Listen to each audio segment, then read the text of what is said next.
Hi everyone, we're down in Wadebridge at Victoria Antiques. We've been here for 3 days cataloguing about 2,000 lots for a big clearance auction which will be happening in May.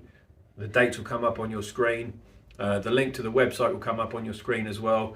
It's going to be broadcast on Auctions.com, EasyLive and The-Saleroom. You can come down and bid in May in person. We'd love to see you here.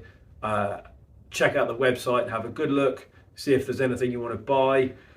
Come along for viewing. The dates will be on the screen. See what you want to buy, but most of all, make sure you are here on auction day because we would love to see you.